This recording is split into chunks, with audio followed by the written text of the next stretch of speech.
In 1901, inside a New York State park 6 million acres wide, the wealthiest families in America had assembled nearly 200 private wilderness compounds. Not cabins, not vacation homes. Actual small estates built from spruce logs and fieldstone, disguised as rustic simplicity and furnished like Fifth Avenue drawing rooms. One of them, built for the Vanderbilts, ran to 27 buildings. Another, built 2 decades later for Marjorie Merriweather Post, ran to 68. Vanderbilt owned one. Morgan owned one. Huntington, Whitney, Rockefeller, each claimed a piece of the same 6 million acres, each convinced the wilderness they had bought would stay in the family for generations. Today, of those nearly 200 great camps, only 35 survive with their original buildings intact. The rest are gone, or converted into museums, or sold, quietly, decades later, for sums the men who built them would not have recognized as real money. The families whose names are stamped on the maps and the guest registers do not own this wilderness anymore. Almost none of them do. This is the story of how they built an empire out of spruce and fieldstone 6 hours from Manhattan, and how, one generation at a time, it slipped out of their hands entirely. Chapter 1. The Road into the Wilderness. In 1871, the northern half of New York State remained, for practical purposes, a country apart. No railroad crossed it, no telegraph line reliably reached its interior. A traveler bound for the high peaks or the chain of lakes that fed the Hudson moved the way travelers had moved for a century. By guide, by wagon trail, by canoe, and the trip from Saratoga Springs into the deep forest could consume the better part of a week. That was the wilderness Thomas Clark Durant inherited as a business problem. Durant was not a naturalist. He was the vice president of the Union Pacific Railroad, the man who had driven the Golden Spike at Promontory Summit 2 years earlier, and he looked at 6 million acres of spruce and granite the way he looked at any unclaimed territory west of the Mississippi, as track waiting to be laid and land waiting to be sold. He laid the track. In 1871, the Adirondack Railway opened, 62 miles of rail running from Saratoga Springs to North Creek, and for the first time in the region's history, a person of means could reach the edge of the wilderness in an afternoon instead of a week on foot or by wagon. Durant did not stop at the railway. Working through family holdings, he and his relatives quietly assembled up to 700,000 acres of the surrounding forest, bought cheap, held privately, marketed in the meantime to New York society as something else entirely, an untouched sportsman's paradise, unspoiled, apparently permanent, a wilderness that had simply always been waiting for the right families to discover it. The timber was for sale. The land was for sale. The paradise was the advertisement. New York State noticed what men like Durant were doing to its forest, and it moved slowly and imperfectly to stop them. In 1885, the legislature created the Forest Preserve, a formal designation meant to protect state-owned Adirondack land from the same logging operations that had helped finance Durant's fortune. In 1892, the state drew a boundary on the map, the Blue Line, enclosing roughly 3 million acres and creating, officially, the Adirondack Park. And in 1894, New York did something almost no other state in the country had done with its wilderness. It wrote protection directly into the state constitution, not as a statute a future legislature could quietly repeal, but as fundamental law. The Forever Wild Clause forbade the state permanently from cutting or selling a single acre of its own forest preserve. But the Blue Line did not distinguish between the state's land and everyone else's. Inside it, tens of thousands of acres remained exactly what they had always been under Durant's ownership, private, unprotected, and fully for sale. The forest itself was now sealed off from logging by the highest law the state possessed. The market in that forest was not sealed off at all. New York had built a 6 million acre wilderness with a public conscience and a private loophole running straight through the middle of it, and the loophole was the size of a fortune. It was into that loophole that the next Durant walked. Thomas Clark Durant's son had grown up watching his father sell the Adirondacks as an idea before anyone had built anything on it worth photographing. A railroad timetable dressed up as a wilderness myth. The son had a different ambition, and it was not his father's. He did not want to sell the wilderness.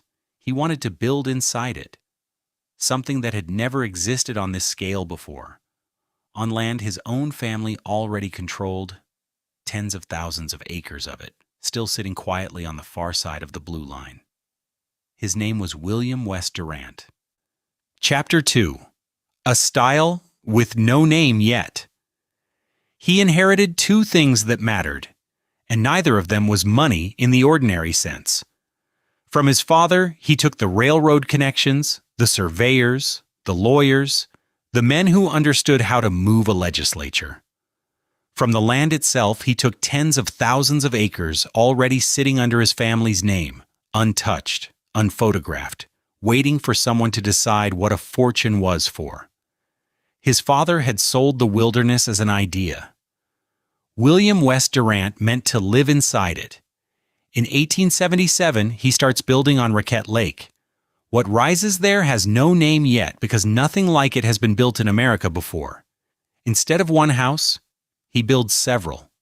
A sleeping camp, a dining hall, a cluster of staff quarters.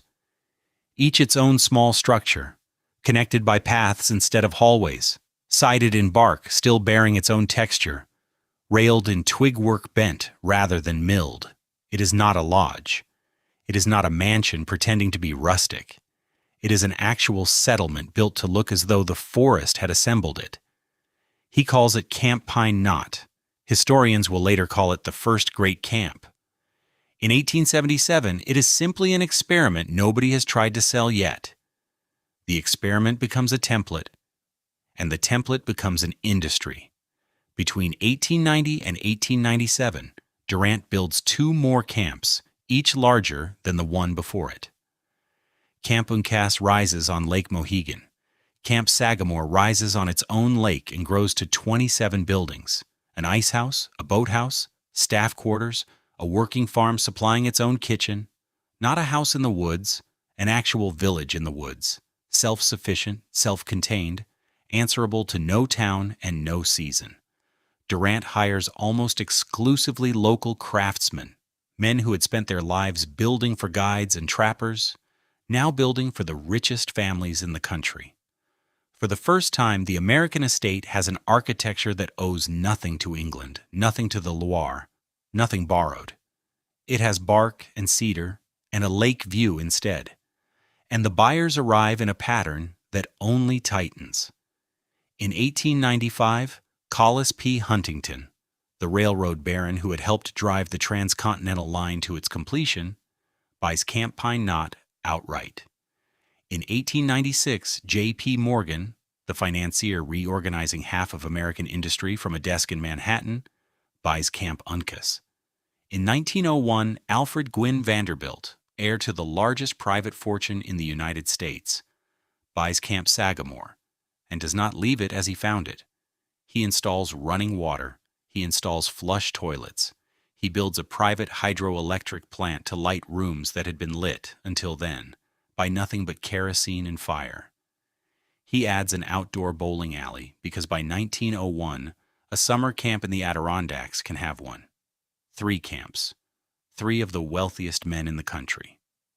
Each purchase larger, each fortune deeper than the one before it, and Durant at the center of all of it, the architect, the developer, the man whose name is on the deeds before it is on anyone else's checks. From the outside, nothing about the pattern looks like anything but a cent. The wilderness his father had sold as a rumor, the son had built into an address for the richest men in America, one camp at a time, each one bigger, each one bought faster than the last. What none of the buyers ask in 1895 or 1896 or 1901 is how a man builds 3 estates of this scale on income no one has ever seen him earn. Chapter 3. The Accounting. Robert C. Pruin has never needed anyone's money but his own. An Albany banker, born into a family that produced diplomats before it produced financiers, he spent his boyhood years in Japan, where his father served as the first American minister to a nation just then opening itself to the West. He returns to the Adirondacks with that country still inside him. Not as a memory, an actual template. In Newcomb, he buys roughly 12,500 acres of wilderness and commissions the architect Robert H. Robertson to raise Camp Santanoni, gabled roofs, deep eaves, open verandas that borrow their silhouette, unmistakably, from the country where he grew up. It rises through the 1890s in stages, wing by wing, until it stands as one of the largest private wilderness estates inside the Blue Line. Where Durant's money arrives by rumor and a family land company no one has fully audited, Proyns arrives by ledger. A banker's fortune, visible, taxed, unremarkable in its origin. Durant did not invent this pattern. He only opened the door through which men like Proyn now walk. Behind the guest lists and the boathouses, a different ledger is being kept. One with Durant's own name at the top of it, and not as the author. In 1893, while he is still assembling camps for the Vanderbilts and the men who follow them, his sister sues him. Ella Durant claims her brother cheated her out of her share of their father's estate. The same estate, the same Adirondack Land Company, that financed the camps now carrying his name across the mountains. Not a creditor, not a rival developer circling a weakness. His sister. The case does not resolve quickly. Durant's lawyers file motion after motion, request after request, and the trial stretches across 6 years. Outside the courtroom, new camps open, existing ones change hands, and the men arriving each season are richer than the ones before them. Then, finally, a court rules. The judgment against him. $753,931, a figure with no rounding, no mercy, and no relation whatsoever to the fortune everyone had assumed he possessed. He sells to pay it. Pine Knot goes first, then Uncas, then Sagamore. The 3 camps that built his name passed to new owners within a few years. Each transaction a small surrender dressed as a real estate deal. It is not enough. A divorce follows the lawsuit. Creditors follow the divorce. In 1904, the man who designed the Adirondack Great Camp, who built the first of them with his own hands, who put his name on the deed before it ever appeared on anyone else's check, files for bankruptcy. Durant owns nothing now. Not Pine Knot, not Uncas, not Sagamore, not the acreage his father sold as a rumor, and he turned into an address for the wealthiest men in the country. The empire keeps his signature on every original blueprint, and his name on none of the properties still standing. Santanoni is finished. Proyn's fortune visibly his own. The loophole in the Blue Line working exactly as Durant designed it. For someone else. Now. Pine Knot, Uncas, and Sagamore sit in new hands, their new owners already planning additions Durant never approved and will never see. Within a few years, the pattern he started will no longer need him at all. Not 3 camps, not a dozen, but a pattern that kept multiplying across the private land inside the park. Each new camp paid for by a fortune that owes him nothing but the idea. Chapter 4. The Invisible Machine. By the early 1900s, the compounds Durant seeded no longer announced themselves. Reach one and you leave the paved world behind by design. A private rail spur that terminates at a boathouse. A steamboat chartered for the crossing. A guide walking a wagon through 11 miles of second-growth forest because no road was ever cut. Most of these camps, scattered by now across every corner of the park, are invisible from any public right-of-way, screened by the same wilderness their owners paid to preserve. Guests arrive for a season, not a weekend. 6 weeks, sometimes 10, with steamer trunks packed for several changes of clothing a day, boat clothes and dinner clothes and clothes for nothing at all except the appearance of leisure. The season ends, the family departs for Newport or Fifth Avenue, and the camp does not close. It keeps running. It runs on a staff economy that outsiders rarely see, and residents of the region cannot avoid. Guides, boatmen, cooks, groundskeepers, ice cutters who spend January sawing block ice from the lake for the ice house that will feed a kitchen in July. A single great camp can employ several dozen people year-round at the discretion of one family that visits for 2 months. The guide himself becomes something closer to a licensed trade than a local trick of the woods.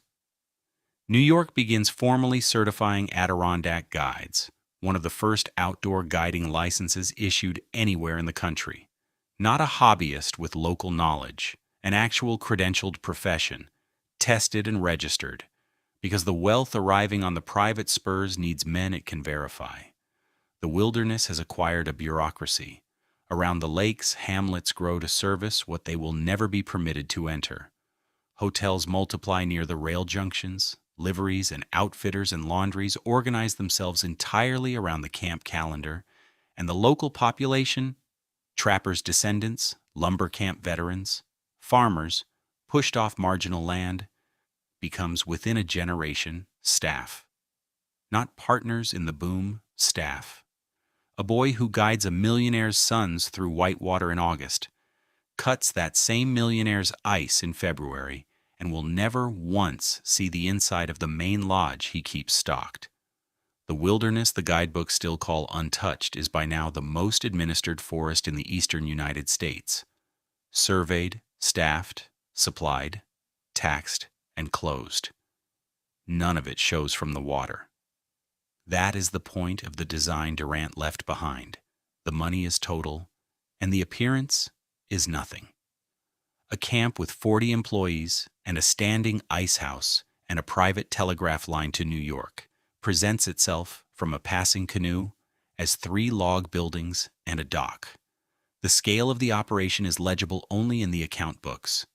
The guide payrolls, the coal oil and canvas and canned goods orders shipped in by the trainload each May. Ledgers that no guest ever asks to see and no guide is paid enough to mind. For 2 decades, this machine runs quietly enough that its scale is almost the only story left to tell about it. Then, in 1920, a name enters the record that no one in the Adirondacks has had to reckon with before. Bigger than Durant's clients, bigger than the guiding families measure their own histories against. Marjorie Merriweather Post is coming to Upper St. Regis Lake. Chapter 5. The Private Kingdom and Its Cost. Marjorie Merriweather Post does not build slowly. In 1920, she buys Camp Topridge, a modest lakeside holding on Upper St. Regis Lake, and over the following years pours more than $200,000 into a compound that eventually reaches 68 buildings, cabins, boathouses, staff quarters, service structures scattered across the shoreline until the property functions less like a retreat than a self-sufficient village. The main lodge alone holds a living room measuring 65 feet by 50, a room built for receiving, not for retreat. By the time she is finished, Topridge is not a camp in the sense Durant's clients once meant the word. It is an actual estate, self-contained and self-sufficient, built to run without depending on the town 6 miles away. It becomes one of the largest private wilderness compounds ever assembled in North America, and it belongs to a woman who inherited a serial fortune and married it to Fifth Avenue ambition. 68 buildings for one family, 68 roofs, one owner. Picture Upper St. Regis Lake on an August evening sometime in the 1920s.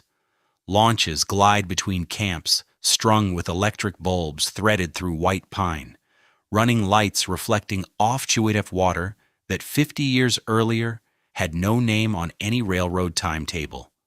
A hydroelectric hum carries off the shoreline. Wood smoke and cedar hang in the air, and somewhere a gramophone is playing to a dock full of guests waiting on the next boat. A visitor arriving by private rail car can step off the train, pass through a Great Camp's own mailroom, and sit down to dinner within the hour. A wilderness that had no year-round road 50 years earlier now runs on electricity, plumbing, and private staff at a scale most American cities of the period could not match. The names attached to these camps are not new names. They are Fifth Avenue names, Newport names, the same signatures that filled the ledgers of Renaissance revival mansions and shingled cottages on the Rhode Island coast. Vanderbilt, Morgan, Whitney, Rockefeller, Huntington, Post. Fortunes built downtown by the Vanderbilts, the Morgans, the Rockefellers were now being spent upstate. On Fifth Avenue, those fortunes build in limestone. On Upper St. Regis and Raquette Lake,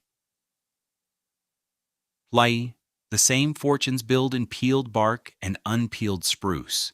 And together the Great Camp families come to hold several 100,000 acres of private land inside a park whose founding charter promised the opposite: wilderness held forever wild, forever public.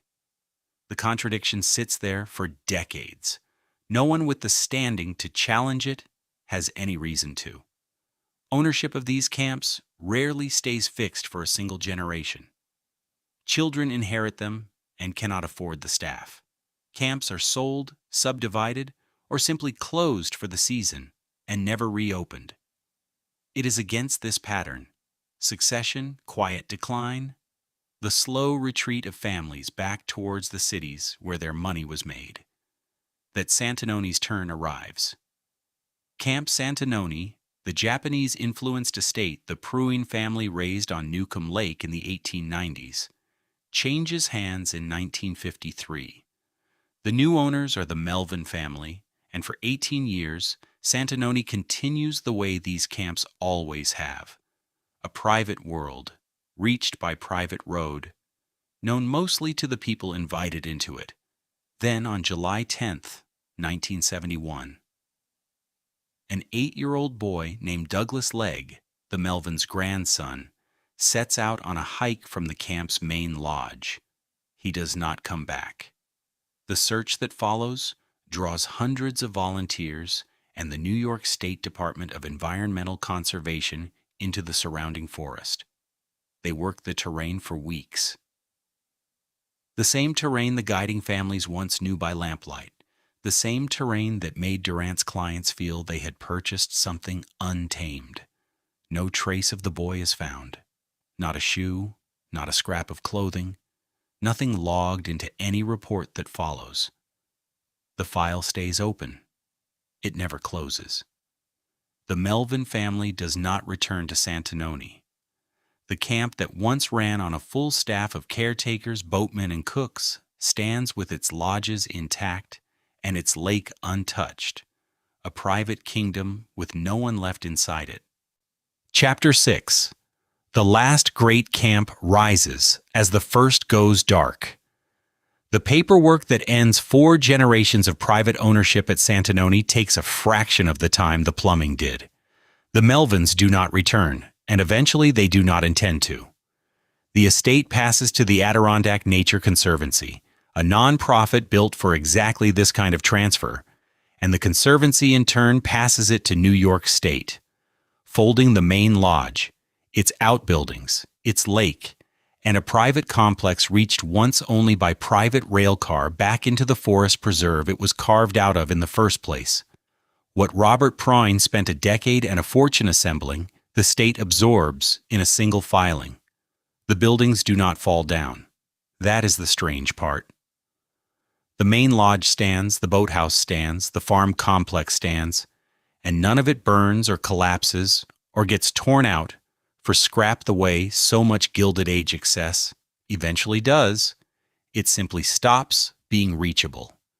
No road serves it anymore. A visitor arrives on foot or on skis, the same 5 miles the guiding families once covered by lamplight, the same distance that made Durant's clients feel they had bought something untamed. The forest does not need to reclaim Santanoni by force. It only needs to wait. But one camp going silent does not mean the era is ending. That is the part easy to miss from the outside. Through the 1920s and into the 1930s, while Santanoni's lodges sit empty and its lake goes untouched, other camps are still being built, still being expanded, still drawing architects and stonemasons and iron out of the same forest that swallowed the Melvin's Road.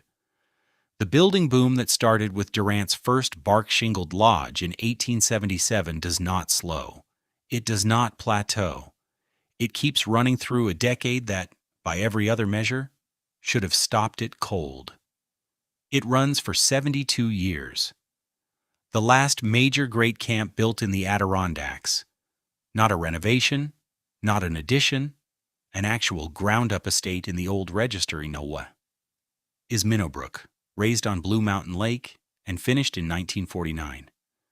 Durant would not recognize the century around it, but he would recognize the ambition. A private lake frontage, a compound of buildings scaled to a fortune, timber and stone assembled to look as if the wilderness had simply agreed to house someone rich. Minnowbrook closes the door on an era that opened with a railroad executive's fishing camp and ends with a Millionaires compound built 2 world wars and an income tax later. That gap, 1877 to 1949, is the whole story of the great camps in one span of years. Durant sold a fantasy of ownership over land no one was supposed to own. 72 years and dozens of estates later, men are still buying it, still paying stonemasons to carry granite up mountainsides that have no roads, still building as if the money and the appetite for this particular fantasy would simply keep arriving. It does not keep arriving. Not because the Adirondacks change. Not because the fashion for camps like these fades on its own. What ends the Great Camp era arrives from outside the Adirondacks entirely, and it is already on its way north. Chapter 7. The bill comes due. It arrives at first as paperwork. In 1913, the federal government ratifies a new tax on income, and the fortunes that built the great camps, fortunes assembled without a single accountant asking how much a compound of Adirondack guides, imported chefs, and year-round groundskeepers actually cost to run, begin losing a fixed percentage every year, permanently, for the first time in the history of American wealth. No single camp closes because of it, not for another decade and a half, but the arithmetic of ownership changes quietly, in ledgers no guest at a great camp ever sees. An arithmetic, once it turns against a fortune, does not turn back. Then the trouble compounds. The stock market collapses in 1929, and the paper wealth that underwrote camp after camp, wealth that had seemed, in the 1900s, to renew itself indefinitely, evaporates across the same families whose names were stamped on Sagamore, Pine Knot, and the compounds strung along Raquette Lake and the Saronacks. Estates go up for sale. Camps that once required a private rail car to reach now cannot find a buyer willing to maintain them. The families that built an empire on the premise that money simply continued to arrive discover, within a single financial quarter, that it does not. World War II finishes what the Depression starts, and it finishes it from the servant's side of the ledger rather than the owner's. The guides, the cooks, the groundskeepers, the boatmen who kept a great camp running through 18-hour days, the men and women whose labor a camp's whole architecture existed to organize, leave for military service or for wartime factory work that pays better and does not require living 6 months a year in the woods. Many do not come back. Not because the war changes their loyalty, because it changes their options permanently. And a great camp without its staff is not a smaller version of itself. It is a different building entirely, one nobody quite knows how to run. Then peace, and peace brings its own toll. Estate taxes hit again with every generation that inherits, and where one fortune once supported one wilderness compound in full, it now divides among 3 heirs, 4 heirs, 5, each with a fraction of the money and none of the singular will that built the place to begin with. And the wealthy, once forced to choose a destination, no longer choose the Adirondacks by default. The automobile and the airplane put Newport within reach for a weekend. They put the French Riviera and Palm Beach within reach for a season, reachable without a single private guide, a single hired boatman, a single acre of leased wilderness. A retreat that once took a full day of private rail and steamboat to reach now competes, for the same family's attention, with a flight that lands somewhere warm by dinner. The camps introduced early in this history do not escape the reckoning. Camp Pine Knot, Collis Huntington's compound on Raquette Lake, sits empty for nearly 50 years after his death in 1900, closed, unstaffed, slowly surrendering to the woods around it, until his heirs finally give it away in 1949 to the State University of New York at Cortland. Camp Sagamore fares only slightly better. It remains in Vanderbilt hands into the mid-1950s, when Alfred's widow, Margaret, transfers it to Syracuse University to serve as a conference center, no longer a private wilderness estate at all, but an institution's asset, kept standing by a payroll instead of a family. What a single fortune once built, staffed, and maintained without effort now requires an entire university or a state government simply to keep from collapsing into the lake. Somewhere in that transfer of ownership, from family to institution, from private retreat to public asset, the Great Camp era ends, though no one alive at the time marks the date on a calendar. What is left standing and what is not is a count that has not yet been taken. Chapter 8. The Count That Was Never Taken. Of the roughly 200 great camps built at the height of the Gilded Age, about 35 survive largely intact. The rest went the way of the fortunes that built them. Sold for parts, allowed to rot, swallowed back into the 6 million acres they were carved from. No single ledger records which camps made it and which did not. The survivors are simply the ones someone, at some point, decided were worth the cost of keeping. That decision, repeated or refused 36 times over a century, is the closest thing this story has to a final tally. Camp Sagamore is one of the ones kept. Vanderbilt's 27 buildings still stand on the lake, where he once ran a private hydroelectric plant to light rooms no one occupies now except tour groups. It operates today as a National Historic Landmark and a museum. Its Great Hall open on a schedule, its boathouse photographed by visitors who arrive by car on a paved road Vanderbilt never had to build. The plant that once existed to serve one family now exists to be looked at. That is the full distance the camp has traveled. Pine Knot's own trip took a plainer direction. It was the first of them, Durant's original experiment in building a fortune's retreat out of bark and log, the model every camp after it copied and enlarged. It now belongs to SUNY Cortland, run as an outdoor education center, its cabins used by college students who could not have afforded a week there in 1900 and do not need to now.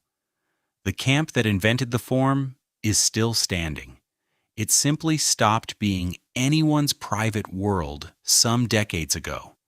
Camp Sananoni has not made that transition at all. The Pruin family's Japanese-influenced lodge still stands empty inside the forest preserve, reachable only by a 5-mile trail, kept from collapse by volunteers rather than staff. No caretaker lives there. No family returns each summer. The disappearance that emptied the camp in 1971 was never solved, and the lodge has sat unresolved ever since, in almost the same way, present, intact, unexplained, waiting on an answer the woods have not produced. Camp Topridge changed hands the most, and the money tells its own story.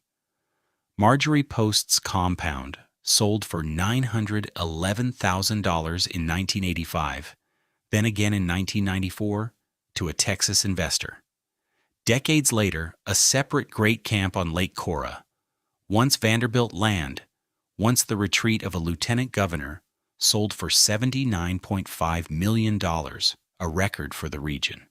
A century ago, these camps were built for six figures by men who controlled entire industries. Today, one changes hands for nine. The wilderness empire the robber barons assembled did not end. It was simply recapitalized by people whose names have not yet entered the history of the place. The Adirondack Park itself never changed terms.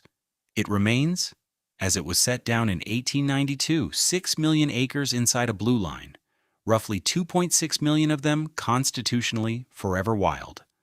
Logged by no one, sold by no one, immune by law to exactly the kind of transaction that just moved Lake Cora. The Great Camps were never part of that promise. They were private inholdings built to look as though they had grown out of the forest floor rather than been imported into it, and whatever protection the wild land enjoys, the camps built inside it enjoy none of it. They stand or they fall according to whether anyone still wants them.